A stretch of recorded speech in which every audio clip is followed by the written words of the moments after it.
आपका science think academy में स्वागत है। आज हम चर्चा करेंगे रसायन विज्ञान पेडिकल से संबंधित कुछ उपकरण की, जो आपके सामने यहाँ उपकरण रखे गए हैं। और इंटरमीडिएट रसायन विज्ञान के पेडिकल से संबंधित जो उपकरण एग्जामिनर अक्सर पूछ लेते हैं वो आपके सामने हैं। हम इसको आपको बताने की कोशिश करेंगे। तो सबसे पहले हम बताएंगे कि टाइट्रेशन में क्या क्या उपकरण उपयोग होते हैं, उसके बारे में हम यहाँ समझ लेते हैं। टाइट्रेशन में सबसे पहले आपका ये जो रासायनिक तुला है, जिसको हम केमिकल बैलेंस कहते हैं, ये आपके सामने रखे हुए हैं। दूसरे नंबर पे आता है वेट बॉक्स। ये वेट बॉक्स हैं जो इसमें विभिन्न प्रकार के वेट रखे गए हैं। लगभग मिलीग्राम से लेके 100 ग्राम तक ये वेट जो है ये रखे गए हैं। ये देखिए, ये 500 ग्राम है, ये 20 ग्राम है और ये 1 ग्राम तक है। ठीक इस तरह के वेट जो है यहाँ पे रखे हैं। देखिए ये छोटे छोटे वेट हैं, इसी को हम क्या कहेंगे, वेट बॉक्स कहेंगे। और तीसरा जो आता है तोलन नली मतलब इस तरह की एक तोलन नली होती है, इस पर ढक्कन लगे होते हैं। यहाँ उपलब्ध है, नहीं होता तो हम बता देते, तो उसको हम तोलन नली। फिर मेजरिंग फ्लास्क, ये देखिए इसको क्या कहेंगे, इसको मेजरिंग फ्लास्क कहेंगे। मेजरिंग फ्लास्क मतलब इसमें केमिकल को भर दिया जाता है और यहाँ पे एक निशान लगा हुआ है, इस पर हम देखते हैं ये क्या है। ये देख रहे हैं, ये लगभग 250 ml का ये फ्लास्क होते हैं, 250 ml के। ठीक, तो ये मेजरिंग फ्लास्क हो गया। और जो अक्सर एग्जाम में लोग पूछ लेते हैं, ये ब्यूरेट है। ये ब्यूरेट में भी ये केमिकल भर के, इसको हम यहाँ से लगभग ये 50 ml के हैं, इसमें हम भर के निशान देख लेते हैं और उस तरह लेके इसको हम पेडिकल करते हैं। अभी हम यहाँ थोड़ा सा करके दिखाएंगे। और जो 5वें नंबर पे आता है पिपेट। ये पिपेट है। पिपेट बीच में फूले हुए होते हैं और किनारे किनारे पे ये पतले होते हैं। ये क्या होते हैं, इसमें केमिकल को लेके और मुँह से इसे खींचते हैं, खींच के इसे पकड़ लेते हैं, फिर धीरे धीरे छोड़ते हैं। यहाँ पे एक निशान लगा हुआ आता है, यहाँ तक जैसे आ जाएगा तो ऐसे हम इसको बंद कर लेंगे और लगभग 25 ml के हैं, फिर इससे हम पेडिकल कर लेते हैं। फिर इसी के अंतर्गत ये देखिए कोनिकल फ्लास्क है, इसमें भी केमिकल रख के हम टाइट्रेशन मतलब करते हैं। और इस तरह से यहाँ पे ये प्रश्नली है। ये बॉइलिंग टेस्ट ट्यूब कहा जाता है, ये इसको टेस्ट ट्यूब कहते हैं, प्रश्नली है। और ये चिमटी है, और ये चिमटी की सहायता से हम प्रश्नली को इसमें पकड़ते हैं और आग पे ये देखिए स्पिरिट लैंप है, इसको जला के इसको हम इस तरह ये गर्म करते हैं। हाथ से पकड़ेंगे तो हाथ जल जाएगा। इसको गर्म करते हैं, गर्म करने के बाद इसमें देख लेते हैं कैसा अवक्षेप आया कि नहीं आया, कौन से केमिकल है, हमको ये पता चल जाते हैं। और ये चीज़ जो है, ये पूरा सफ़ेद वाली चीज़ है, इसी को हम प्रश्नली स्टैंड के नाम से जानेंगे। ये देखिए, इसको हम सिलेंडर मेजरिंग कहेंगे, मतलब सिलेंडर मेजरिंग इसका नाम है। एक तरह का मेजरमेंट इससे भी किए जाते हैं। ये लगभग 100 ml के होते हैं। केमिकल लेके जितना हमको केमिकल लेना रहता है, इसको यहाँ तक भर लेते हैं और सीधे हम देख लेते हैं। तिरछे देखेंगे तो दिक्कत आएगी, सही मेजर नहीं होगा। सीधे देखते हैं, फिर उसको निकाल के हम इससे पेडिकल करते हैं। ये जाली है, ये स्टैंड है।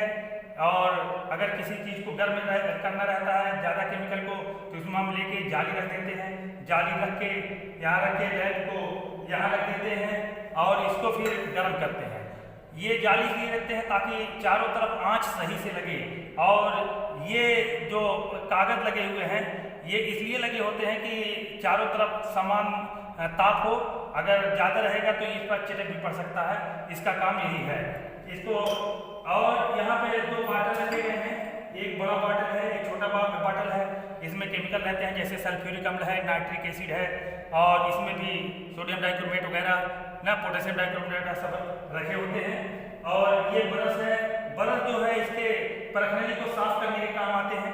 अगर हम एक पेडिकल कर लेते हैं, करने के बाद इसको धुलते हैं, पानी आंसू जल डालेंगे, फिर धुलेंगे, इसको इस तरह से घुमाएंगे और उसकी साफ कर लेते हैं, तब जाके पेडिकल करते हैं। अगर ये गंदा रहेगा तो रिजल्ट जो है सही नहीं आएंगे, तो इस वजह से इसको भी हम सही से कर लेते हैं।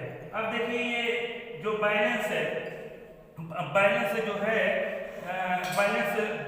केमिकल बैलेंस या रासायनिक तुलना जो है, यहाँ पे आप देख लीजिए गौर से इसको कि ये पिंजरा जैसी संरचना बनी हुई है और नीचे ये गुंडी लगी हुई है। गुंडी इसलिए लगी होती है कि ये समतल है कि नहीं है। तो अगर समतल नहीं है तो इसको हम इसे घुमा लेते हैं, इसको घुमाएंगे, इसको घुमाएंगे, घुमा के हम साफ कर लेते हैं। इसको थोड़ा सा हम ऊपर करके इसमें देखते हैं कि ये वाली जो ये बैलेंस है, ये संकेत देती है कि ये बैलेंस है कि नहीं है, मतलब समतल है कि नहीं है। तो इसको हम समतल कर लेते हैं। फिर उसके बाद इसमें देखिए ये पॉइंटर लगे हुए हैं, इसी को हम पॉइंटर कहेंगे, ठीक। और इसको सेंटर पिलर कहेंगे, पॉइंटर है ये वाला पॉइंटर, ये सेंटर पिलर है। और ऊपर जो है ये बगल में हैंडल वगैरह लगे हुए हैं और यहाँ पे हैंडल लगे हुए हैं और ये जो पलड़ा लगा हुआ है जिसको हम पैन कहते हैं। कोई पदार्थ अगर हमको तोड़ना रहता है तो इसमें रख देते हैं और बटखरा जो भी वेट है, वेट बॉक्स में से वेट को निकाल के हम यहाँ पे रख के इसको बैलेंस करते हैं, बैलेंस कर लेते हैं। फिर उसके बाद जब इसे ऊपर इसको करते हैं इस तरह से, तब ये बैलेंस। अब देखिए वहाँ पे हमने वेट रख दिया है, इसका मतलब वजन है। अगर वजन रहेगा इसके विपरीत दिशा में भागेगा, तो इधर भाग रहा है, इसका मतलब ये क्या है, ये पल्ला भारी है। फिर उसको हम नीचे करके फिर यहाँ पे हम बैलेंस कर लेते हैं।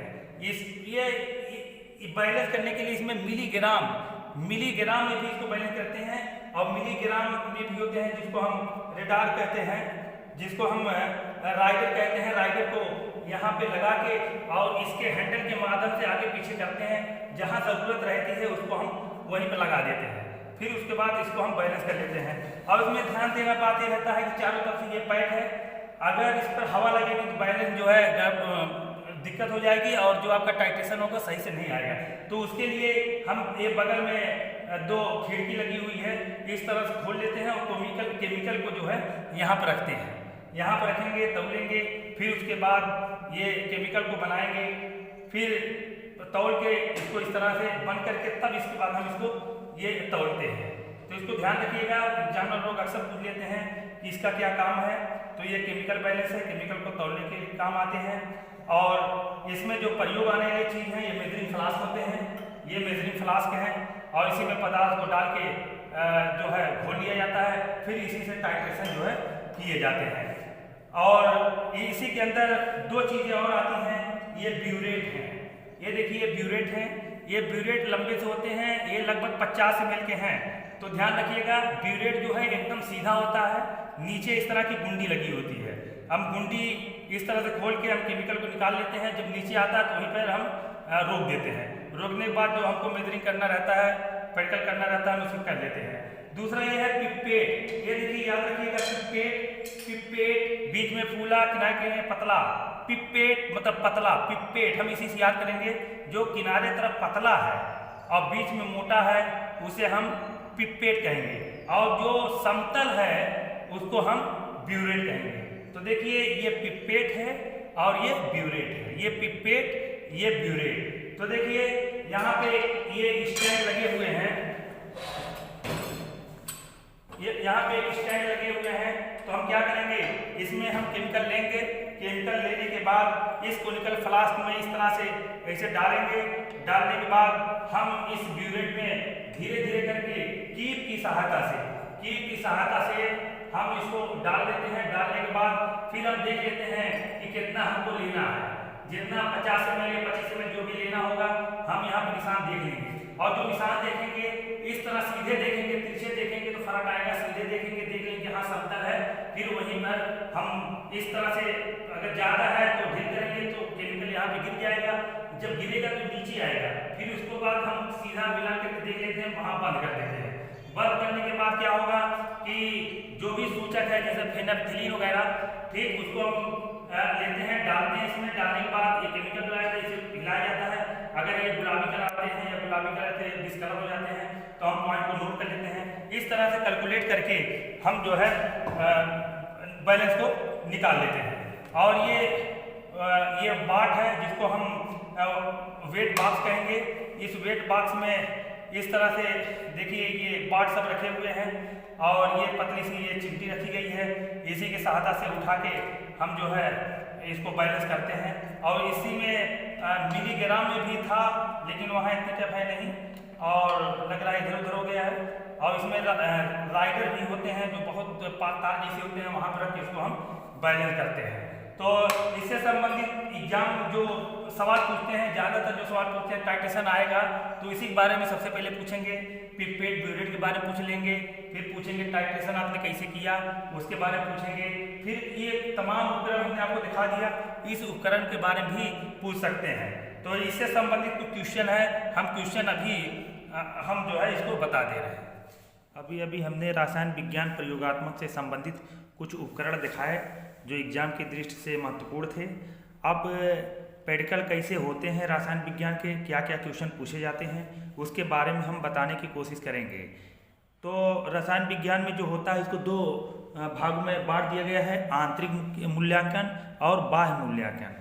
आंतरिक मूल्यांकन के अंतर्गत जो स्कूल के प्रोजेक्ट हैं, मौखिक हैं, कक्षा रिकॉर्ड है, विषय वस्तु पर आधारित है, वे स्कूल वाले अपने हिसाब से प्रैक्टिकल लेते हैं। जबकि बाह्य मूल्यांकन क्या है, बाह्य मूल्यांकन में 3 प्रश्न आपको दिए जाएंगे। एक है गुणात्मक विश्लेषण से संबंधित जो 4 नंबर का होगा, जिसमें आपको मूलक निकालने होंगे, ये अम्लीय मूलक है कि क्षारीय मूलक है। कुछ केमिकल दे दिए जाएंगे, कुछ मूलक दे दिए जाएंगे, केमिकल दे दिए जाएंगे। आपसे कहा जाएगा कि इसमें कौन क्षारीय मूलक है, कौन अम्लीय मूलक है, आपको इसको निकाल के दिखाइए। दूसरा जो आएगा क्वेश्चन, ये भी 4 नंबर के रहेंगे, ये आयतन मिति विश्लेषण के द्वारा, मतलब टाइट्रेशन से संबंधित होगा। टाइट्रेशन में क्या होता है कि उसमें जो है ये केमिकल दे दिए जाएंगे, जैसे N/10 ऑक्सैलिक अम्ल है, और इसको जो है टाइट्रेशन करके इसको निकालना रहता है। ये 4 नंबर के क्वेश्चन ही रहेंगे। तीसरा क्वेश्चन जो रहेगा विषय वस्तु पर आधारित रहेगा। जैसे मान लीजिए कोई प्रैक्टिकल दे दिए कि अंडे के एल्ब्यूमिन का निकाल के आप दिखाइए, या कह दिया गया कि ये केमिकल दिए गए हैं, इसमें क्रियात्मक समूह कौन सा है ये निकालिए। ये इस तरह से 3 प्रैक्टिकल जो है ये एग्जामिनर अपने सामने ये करवाएंगे। चौथा जो होता है ये मौखिक परीक्षा होती है। मौखिक परीक्षा ये एग्जामिनर लेंगे, पूछेंगे, आपसे क्वेश्चन पूछेंगे, और अगर ये आप सब बता ले जाते हैं, इसी आधार पर सब नंबर डिपेंड करेगा। अगर खूब अच्छा बता ले जाते हैं तो आपको 30 में 30 नंबर मिल जाएंगे, नहीं तो वो कटौती कर लेंगे। जबकि आंतरिक मूल्यांकन ये जो स्कूल वाले देते हैं, ये इसमें प्रोजेक्ट एवं मौखिक 8 नंबर है, और कक्षा रिकॉर्ड जो रिकॉर्ड आप बनाते हैं वो 4 नंबर का है, और विषय वस्तु आधारित प्रयोग को दे दिया जाएगा वो 3 नंबर का है। कुल मिला जुला के 15 नंबर। तो कुल टोटल जो है 30 नंबर के होते हैं। 30 नंबर में आपको जो नंबर मिल सकते हैं ज़्यादा से ज़्यादा, अगर आप प्रयोग सही से कर ले जाते हैं, वाइवा सही से बता ले जाते हैं, तो आपको 30 में 30 पूरा नंबर मिल जाएगा, नहीं तो कटौती कर ली जाएगी। तो इससे संबंधित जो हमने उपकरण दिखा दिए हैं, उपकरण दिखाने के बाद कुछ हम इम्पॉर्टेंट क्वेश्चन लाए हैं जो प्रयोगात्मक परीक्षा की दृष्टि से अच्छे हैं, इम्पॉर्टेंट है। वो हम यहाँ रसायन विज्ञान मौखिक परीक्षा के बारे में जो एग्जामिनर अक्सर सवाल पूछ लेते हैं, तो उसी संबंधित हम कुछ सवाल हैं, हम आप इसको पढ़ेंगे, आप इसको देखिएगा। तो ये क्या है कि पहला क्वेश्चन है एक्वारेजिया किसे कहते हैं। तो एक्वारेजिया किसे कहते हैं, तो उत्तर है कि 3 आयतन सांद्र HCl और 1 आयतन सांद्र H3 के मिश्रण को एक्वारेजिया कहते हैं। याद रखिएगा, ये इम्पॉर्टेंट क्वेश्चन है, एग्जामिनर जो है अक्सर पूछते हैं। दूसरा आता है जो बहुत महत्वपूर्ण क्वेश्चन है, मूलक किसे कहते हैं। ये छोटे छोटे सवाल हैं, और अगर लैब में पहुंच गए एग्जामिनर तो ये सब सवाल जरूर करते हैं। तो मूलक किसे कहते हैं, तो यौगिक के रासायनिक संगठन में उपस्थित उस परमाणु या परमाणु समूह जो रासायनिक अपक्रिया में एक इकाई के समय भाग लेता है, मूलक कहलाता है। जैसे कॉपर सल्फेट में 2 मूलक होते हैं, कॉपर आयन और सल्फेट आयन। तीसरा क्वेश्चन है संकर लवण किसे कहते हैं। तो संकर लवण जिन लवणों के संगठन में संकर आयन होते हैं उसे संकर लवण कहते हैं। जैसे पोटेशियम फेरोसाइनेट, ये देखो K4 फिर FeCN6, मतलब हो जाएगा पोटेशियम फेरोसाइनेट, इसी को संकर लवण कहेंगे।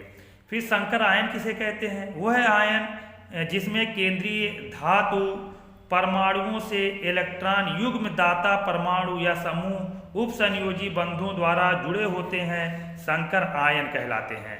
जैसे मान लीजिए ये आयरन है, ये साइनाइड आयन है, दोनों आपस में मिलेंगे तो बनाएंगे हेक्सासाइनोफेरेट आयन, इसी को संकर आयन कहेंगे। अगला 5वां है जो इम्पॉर्टेंट है, सम आयन प्रभाव किसे कहते हैं? सम आयन प्रभाव, तो सम आयन की उपस्थिति में दुर्बल विद्युत अपघट्ट की आयनन की मात्रा घट जाती है। सम आयन के इस प्रभाव को सम आयन प्रभाव कहते हैं। जैसे एसिटिक अम्ल की आयन की मात्रा सोडियम एसीटेट की उपस्थिति में घट जाती है, यह एसीटेट आयन सम आयन कहलाता है। 6वां क्वेश्चन है कि HCl की उपस्थिति में H2S आयन की मात्रा घट जाती है, क्यों? तो देखिए सम आयन प्रभाव के कारण ये हाइड्रोजन आयन सम आयन है, इसीलिए। तो 7वां क्वेश्चन है कि किस लवण की उपस्थिति में अमोनियम हाइड्रॉक्साइड की आयनन की मात्रा घट जाती है? तो अमोनियम लवण जैसे अमोनियम क्लोराइड की उपस्थिति में घट जाती है। 8वां क्वेश्चन है विलेयता गुणनफल किसे कहते हैं? ये पूछा जाता है प्रैक्टिकल में कि स्थिर ताप पर किसी अल्प विलेय लवण के संतृप्त विलयन में साम्यावस्था में उसके आयनों की सांद्रताओं का गुणनफल स्थिर होता है। इस गुणनफल को उस लवण का विलेयता गुणनफल कहते हैं। इसे KSP के से प्रदर्शित करते हैं। यहाँ देखिए फार्मूला लिख दिया गया है KSP = A और B। और 9वां सवाल है नेस्लर अभिकर्म किसे कहते हैं, इसका क्या उपयोग है? तो पोटेशियम मर्क्यूरिक आयोडाइड के क्षारीय विलयन को नेस्लर अभिकर्म कहते हैं। ये अभिकर्मक अमोनियम लवणों तथा अमोनिया के परीक्षण में प्रयोग किया जाता है, याद रखिएगा। अगला क्वेश्चन है 10वां, अमोनियम मॉलिब्डेनेट का सूत्र क्या है? अमोनियम मॉलिब्डेट का सूत्र क्या है? तो NH4 का होल ट्वाइस MOO4, ये अमोनियम मॉलिब्डेट का सूत्र है। फिर 11वां है चूने का पानी किसे कहते हैं? तो कैल्शियम हाइड्रॉक्साइड के जलीय विलयन को चूने का पानी कहते हैं। 12वां क्वेश्चन है धातु एसीटेट में जल की कुछ बूंदें डालकर रगड़ने पर सिरके के जैसी गंध आती है, गंध आने लगती है, क्यों? तो उत्तर है धातु एसीटेट का जल अपघटन होने से एसिटिक अम्ल बनता है, जिससे सिरके जैसी गंध आती है। तो देखो सोडियम एसीटेट है, अगर थोड़ा सा इसमें पानी मिला देंगे तो रिएक्शन कर जाएगा और ये सिरका बन जाएगा और सोडियम हाइड्रॉक्साइड बन जाएंगे। और इस तरह से 13वां क्वेश्चन कि चूने पानी को कौन सी गैसें दूधिया कर देती है? इंपॉर्टेंट सवाल है, पूछा जाता है, एग्जामिनर अक्सर पूछते हैं। तो कार्बन डाइऑक्साइड या सल्फर डाइऑक्साइड को अगर चूने के पानी में प्रवाहित करते हैं तो उसका जो कलर होता है दूधिया कलर का हो जाता है। अगर ये पसंद आ रहा तो इसको लाइक शेयर जरूर कर दीजिएगा और इसको आखिरी तक देखिए, बहुत इंपॉर्टेंट सब सवाल हैं ये प्रयोगात्मक परीक्षा की दृष्टि से, और इसको लोगों तक पहुँचाइए। 14वां क्वेश्चन है प्रयोगशाला में हाइड्रोजन सल्फाइड गैस किस प्रकार बनाई जाती है? तो ये आयरन सल्फाइड है और सल्फ्यूरिक अम्ल जब रिएक्शन होगा तो हाइड्रोजन सल्फाइड गैस बनेगी और फेरस सल्फेट निकलेंगे। ये जो पेडिकल में रखे रहते हैं, पेडिकल में इस तरह बना के काम किया जाता है। अगला है फिल्टर पेपर किस पदार्थ का बना होता है? ये सेल्यूलोज का बना है, याद रखिएगा, बहुत लोग नहीं जानते हैं। फिल्टर पेपर किस पदार्थ का बना होता है? सेल्यूलोज का बना होता है। 15वां क्वेश्चन है कि सोडियम धातु को मिट्टी के तेल में रखते हैं, क्यों? Very very most important.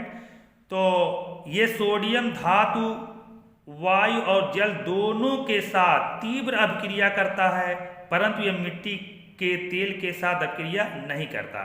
Sodium धातु को अगर खुले में छोड़ देंगे तो हवा लगेगी, नमी मिलेगी, वो अपने आप भक्क से जल जाएगा किसी। हाँ, तो आइए 7वां क्वेश्चन है कि अनुमापन मतलब टाइट्रेशन किसे कहते हैं? तो किसी अज्ञात सांद्रता वाले विलयन के निश्चित आयतन के साथ क्रिया कराने वाले ज्ञात सांद्रता में विलयन का आयतन ज्ञात करने की प्रक्रिया अनुमापन या टाइट्रेशन कहलाती है। जैसे कि मैं उपकरण दिखाया हूँ वो टाइट्रेशन वाले। अब 18वां है कि विलयन किसे कहते हैं? दो या दो से अधिक पदार्थों के समागम मिश्रण को विलयन कहते हैं। 19वां क्वेश्चन है कि अंतिम बिंदु या एंड पॉइंट से आप क्या समझते हैं? ये टाइट्रेशन से संबंधित क्वेश्चन है, अगर एग्जाम हॉल में एग्जामिनर जाता है तो इससे जरूर क्वेश्चन पूछा जाता है। तो अंतिम पॉइंट क्या है? अंतिम बिंदु अनुमापन क्रिया की वह अवस्था जिसमें सूचक अपना रंग बदल देता है, अंतिम बिंदु कहलाता है। टाइटेशन जब कराया जाता है फेलिंग सोल्यूशन डाल के, देखो गुलाबी कलर का होता है, लेकिन धीरे धीरे जब उसमें ब्यूरेट से केमिकल गिराते हैं तो वो उसका जो गुलाबी कलर है वो गायब हो जाता है। वही एंड बिंदु है, एंड पॉइंट है या अंतिम बिंदु है। 20वां क्वेश्चन है कि नॉर्मल विलयन किसे कहते हैं? वह विलयन जिसके 1 लीटर में पदार्थ का 1 ग्राम तुल्यांकी उपस्थित हो उसे नॉर्मल विलयन कहते हैं। 21वां क्वेश्चन है मानक विलयन किसे कहते हैं? वह विलयन जिसकी सांद्रता सही ज्ञात होती है मानक विलयन कहलाती है। अब देखो नॉर्मलता, मोलरता, ये इंपॉर्टेंट है, पूछे जाते हैं। नॉर्मलता क्या है, मोलरता क्या है, और ये आपके कोर्स में भी है, सब्जेक्ट में पढ़ाए गए होंगे।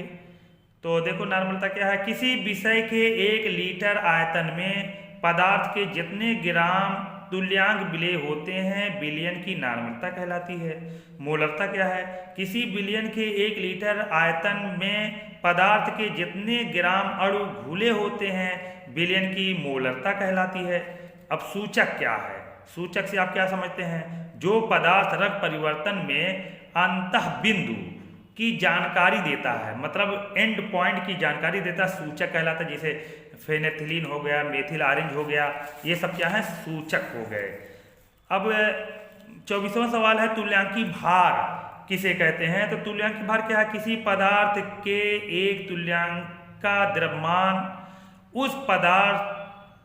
उस तुल्यांकी भार कहलाता है। किसी पदार्थ के 1 तुल्यांक का द्रव्यमान उस तुल्यांकी का भार कहलाता है। अब 25वां है राइडर किसे कहते हैं? राइडर, ये जो केमिकल बैलेंस वाला जो हम बताए थे उसमें देखो वो पल्ला लगा होता, तराजू लगा होता, उसके ऊपर एक डंडी लगी होती है, उसी में ये राइडर जो है लगाए जाते हैं। ये मिलीग्राम में होते हैं। जो ये राइडर होते हैं वो एल्युमिनियम धातु के बने होते हैं, याद रखिएगा। राइडर किसके? एल्युमिनियम धातु के बने होते हैं। मोहर लवण क्या है? तो मोहर लवण जो होते हैं ये फेरस अमोनियम सल्फेट, इसका सूत्र है FeSO4, फिर उसके बाद NH4 का होल ट्वाइस SO4 6H2O, ये मोहर लवण है, इंपॉर्टेंट है। फिटकरी मालूम होगा, ये पोटेशियम सल्फेट, एल्युमिनियम सल्फेट और 24 पानी, ये अष्टफलकी आकृति होते हैं, याद रखिएगा, अष्टफलकी आकृति के। बायर अभिकर्मक क्या है? 1% क्षारीय पोटेशियम परमिट का विलयन होता है, इसी को बायर अभिकर्मक कहते हैं। मोलिस अभिकर्मक क्या है? ये अल्फा नेफ्थाल का एथिल एल्कोहल में 10% विलयन मोलिस अभिकर्मक कहलाता है। इसका उपयोग कार्बोहाइड्रेट के परीक्षण में किया जाता है, याद रखिएगा। मोलिस अभिकर्मक का उपयोग कहाँ होते हैं? कार्बोहाइड्रेट के परीक्षण में होते हैं। 30वां है यदि HNO3 मतलब सांद्र HNO3 के स्पर्श से त्वचा पर पीले धब्बे पड़ जाते हैं, क्यों? कह रहा है नाइट्रिक एसिड से जब हम पेडिकल करते हैं तो देखो ये त्वचा में जब नाइट्रिक एसिड लग जाते हैं तो हमारी त्वचा या अंगुलियां सब पीली पड़ जाती है। क्यों पड़ जाती है? क्योंकि ये प्रोटीन के साथ क्रिया करता है। तो ये चीज़ बता रहा है, प्रोटीन सांद्र HNO3 के साथ क्रिया करके पीला रंग देता है, इसी कारण त्वचा पर पीले धब्बे पड़ जाते हैं। लैब में जब पेडिकल करते हैं और जब ये नाइट्रिक एसिड वगैरह से जब पेडिकल किया जाता है अक्सर ये अंगुलियों में लग जाते हैं तो अंगुलियाँ जो है पीली पड़ जाती है, तो वो प्रोटीन से रिएक्शन करता है और यही बताता है कि इसके अंदर प्रोटीन है कि नहीं है। तो 31वां देखो आयोडोफार्म परीक्षण क्या है? इंपॉर्टेंट है, ये आपके बोर्ड एग्जाम में भी पूछे जाते हैं। आयोडोफार्म परीक्षण, आयोडोफार्म रिएक्शन, यदि एथिल एल्कोहल या एसीटोन का आयोडीन व कास्टिक सोडा के साथ उबालते हैं तो आयोडोफार्म के पीले क्रिस्टल प्राप्त होते हैं। यहाँ एक रिएक्शन देखो लिख दिया गया, एथिल एल्कोहल है और ये आयोडीन है और ये NaOH तीनों मिला के जब रिएक्शन कराया जाता है तो ये देखिए आयोडोफार्म में प्राप्त हो रहे हैं, पानी निकल रहा है और सोडियम एसीटेट ये बन रहे हैं। हाँ, HCOONA ये बन रहे हैं। अब 32वां है प्रथम वर्ग का वर्ग अभिकर्मक क्या है? तो प्रथम वर्ग का वर्ग अभिकर्मक तनु HCl है। और 33वां है द्वितीय वर्ग का वर्ग अभिकर्मक क्या है? ये तनु HCl की उपस्थिति में H2S गैस। चतुर्थ वर्ग के मूलक कौन है? तो जिंक है, मैग्नीज है और कोबाल्ट है, निकिल है। पंचम वर्ग के मूलक कौन है? पंचम वर्ग के मूलक है बेरिलियम, स्ट्रोनियम, कैल्शियम आयन। और षष्ठम वर्ग के मूलक क्या है? Magnesium ion. इस तरह से ये कुछ इंपॉर्टेंट क्वेश्चन हमने आपको बताए, और ये वीडियो अगर रिपीट करके फिर एक बार देख लेते हैं तो आपको पूरा ये तैयार हो जाएगा। एग्जामिनर अगर इससे संबंधित सवाल पूछता है मेडिकल रूम में जाके तो इसमें से सवाल जरूर पूछेगा। और इसको अगर अच्छा लगा तो लाइक शेयर सब्सक्राइब करिए, और अदर जो आपके स्टूडेंट हैं और विद्यालय के स्टूडेंट हैं वहाँ तक इसको पहुँचाइए ताकि लोगों का भला हो सके। Thank you.